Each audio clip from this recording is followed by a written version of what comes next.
Muxtar Respublikada irili xırdalı olmaqla ümumilikdə 30-a yaxın su anbarı mövcuddur. Sizin də qeyd etdiyiniz kimi mövsümün quraq keçməsi səbəbindən hazırda anbarlarda suyun səviyyəsi kəskin şəkildə azalmaqdadır. Biz hazırda Heydər Əliyev su anbarının ərazisindəyik. Bu anbarın ümumi tutumu 100 milyon kubmetr təşkil etsə də hazırda burada 14 milyon kubmetr su mövcuddur ki, bu da ötən illərlə müqayisədə olduqca azdır. Anbarlardakı, o cümlədən çaylarda suyun vəziyyəti, o cümlədən havanın qarşıdakı günlərdəki vəziyyəti haqqında biz ətraflı məlumatı Naxçıvan Hidrometeorologiya Mərkəzinin hidroloqu Fidan Allahverdiyevadan alacağıq.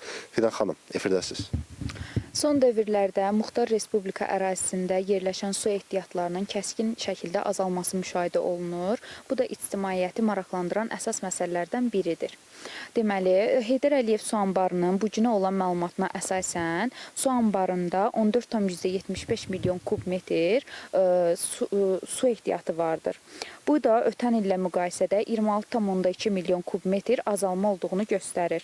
Muxtar Respublika ərazisində formalaşan çaylardan biri olan Naxçıvan çayın bu günə olan məlumatına əsasən saniyədə 0,85 kubmetr su sərfi mövcud olmuşdur ki, bu da ötən illə müqayisədə 0,54 kubmetr azalma olduğunu göstərir. Muxtar Respublika su ehtiyatlarının azalmasının başlıca səbəblərindən biri olan havanın temperaturunun normadan yüksək olması, quraqlıq dövrünün uzanması və yağıntıların kəskin şəkildə azalması ilə əlaqədardır. Muxtar Respublika ərazisində hava şəraitinin dekabr ayının 2-nədək bəzi yerlərdə yağıntılı olacağı, duman olacağı gözlənilir. Dekabr ayının 3-dən həftənin sonuna dək hava şəraiti əsasən yağmursuz keçəcək. Ayrı-ayrı yerlərdə saniyədə 5-10 metr sürətlə qərb küləyi əsəcək, arabir güclənəcək. Havanın temperaturu gündüz 5-10 dərəcə isti, gecə 1-6 dərəcə şaxta olacağı gözlənilir.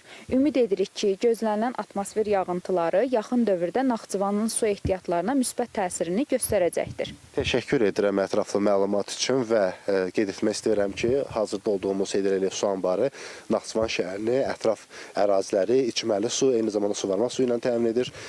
Bəzi, yəni Babək rayonunun bəzi kəndlərini isə suvarma suyu ilə təmin edir. Və bir daha qeyd etmək istəyirəm ki, hazırda anbarda suyun vəziyyəti ürək açan deyil, belə desək, minimum həddə çatmaq üzrədir.